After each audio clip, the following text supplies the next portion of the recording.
Face à l'arrivée du variant Omicron et les nombreux cas de Covid, l'Allemagne pourrait rendre la vaccination obligatoire. Le sida reste une pandémie, alertent les Nations Unies, alors que ce mercredi marque la journée internationale de lutte contre la maladie.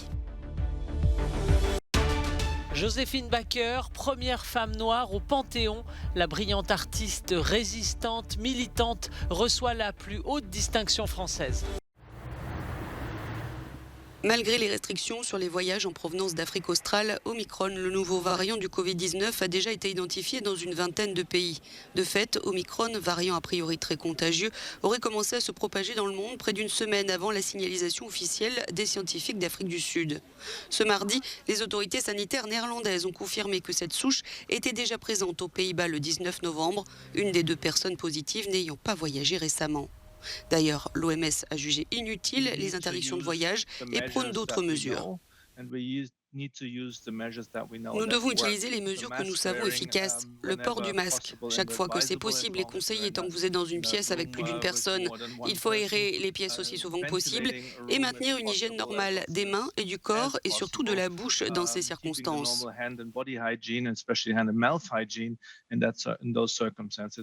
Pour contrer la 5e vague épidémique, Omicron ou pas, les gouvernements s'efforcent de renforcer leur programme de vaccination. La 3e dose est la solution avancée dans l'Union européenne. Au Royaume-Uni, par exemple, le Premier ministre Boris Johnson s'est donné comme objectif de vacciner tous les adultes d'ici à la fin janvier. D'autres pays, comme l'Autriche, qui a étendu à 20 jours la période de confinement national, a rendu la vaccination obligatoire pour tous les adultes à partir du 1er février.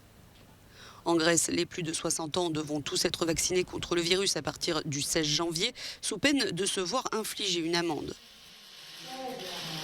Mais l'identification du nouveau variant Omicron suscite des inquiétudes quant à l'efficacité des vaccins.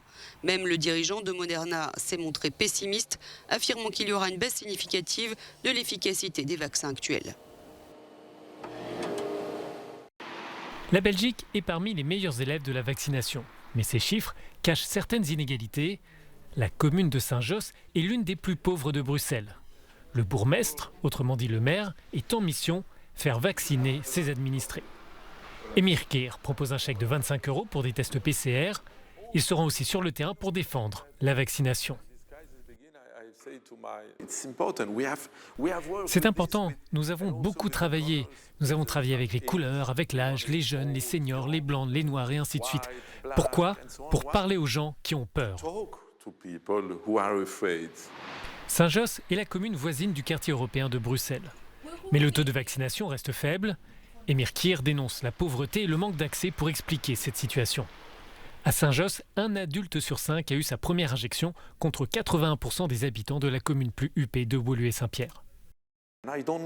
Je ne sais pas pourquoi, en Europe, certains pensent que tout le monde est riche. Non, il y a des gens qui n'ont pas d'argent et il y a des personnes âgées. Elles sont déconnectées des nouveaux réseaux sociaux. Des enregistrements en ligne, les langues proposées pour s'inscrire sont autant de barrières à la vaccination. Selon Emir Keir, pour une campagne réussie, il faut des solutions au plus proche des citoyens. Je dis depuis le début de la crise que la réponse est au niveau local, pas au niveau fédéral ou régional. Il vaut mieux travailler avec des personnes qui ont la confiance de la population et non pas avec des personnes anonymes.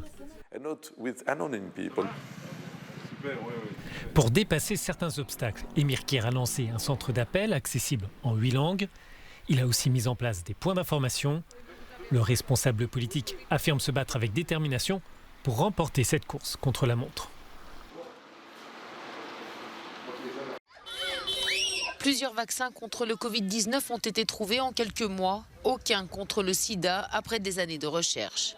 Ce mercredi marque la journée de lutte contre cette maladie qui a tué encore 680 000 personnes en 2020.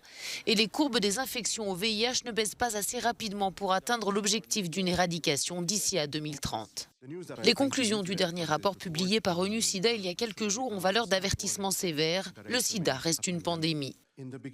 Au début, nous avions l'impression que les personnes vivant avec le VIH ne seraient pas affectées différemment par le Covid-19. Et cela s'est avéré faux. Elles courent un risque plus élevé de maladies graves et de décès liés au coronavirus que les personnes qui ne vivent pas avec le VIH. La tendance pourrait s'inverser, estime cependant l'ONU-SIDA, en s'attaquant déjà aux inégalités, sans oublier la pauvreté et le manque de scolarisation, qui sont autant de redoutables obstacles aux services de santé. Les inégalités sont à la base de beaucoup de maux, notamment pour la lutte contre le VIH-SIDA. Si les droits humains ne sont pas respectés, s'il y a la discrimination et la stigmatisation, s'il y a des laissés à côté et des laissés pour compte, tout ça contribue à la prolifération du VIH-SIDA. L'ONU-SIDA chiffre à 7,7 millions le nombre de décès qui pourraient être liés au sida entre 2021 et 2030 si la couverture des services de prévention et des traitements restait au niveau de 2019. Quelles sont les options de l'OTAN face à la menace militaire russe en Ukraine? Les membres de l'Alliance Atlantique étaient réunis ce mardi à Riga, en Lettonie, pour se préparer au pire et réfléchir aux mesures à prendre contre Moscou.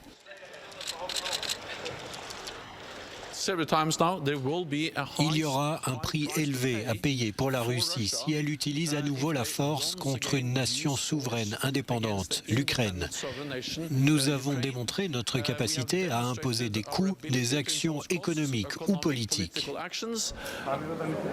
Mais de son côté, Vladimir Poutine, le président russe, balaie toute velléité d'invasion et joue même les victimes.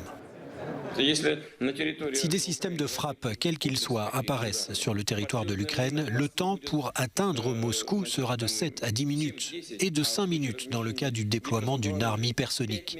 Nous devons créer quelque chose de similaire par rapport à ceux qui nous menacent de cette manière et nous pouvons le faire dès maintenant. La semaine dernière, l'Ukraine parlait de plus de 90 000 soldats russes à sa frontière. Le président ukrainien a même déclaré qu'il pensait qu'un coup d'État était en préparation contre lui. Mais Kiev, il faut le rappeler, n'est pas protégé par le pacte de défense collective de l'OTAN. Joséphine Baker est la première femme noire, la 6e femme et la première artiste de spectacle à recevoir la plus haute distinction française, l'entrée au Panthéon, 46 ans après sa mort.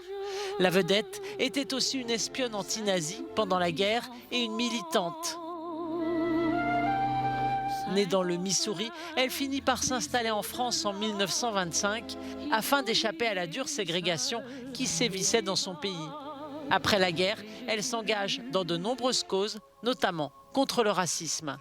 Sa cause était l'universalisme, l'unité du genre humain, l'égalité de tous avant l'identité de chacun, l'hospitalité pour toutes les différences réunies par une même volonté, une même dignité,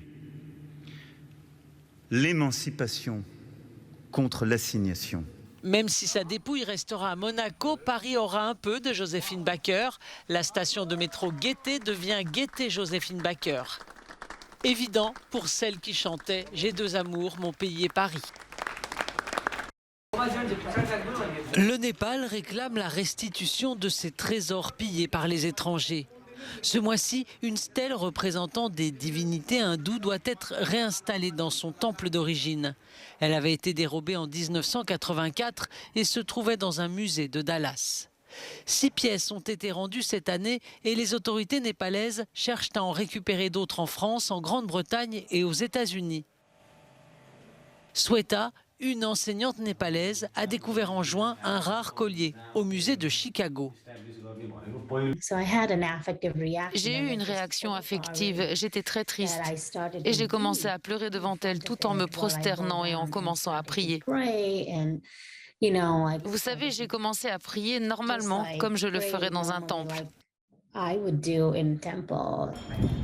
L'enseignante a ensuite diffusé des photos du collier sur les réseaux sociaux et l'affaire a intéressé les défenseurs du patrimoine pour qui il ne s'agit pas seulement d'histoire. Pour nous, nos œuvres d'art ne sont pas seulement des œuvres d'art, elles sont des dieux. Elles représentent un patrimoine matériel, mais de nombreux patrimoines immatériels leur sont également liés. Ce type de culture vivante est probablement rare dans le monde.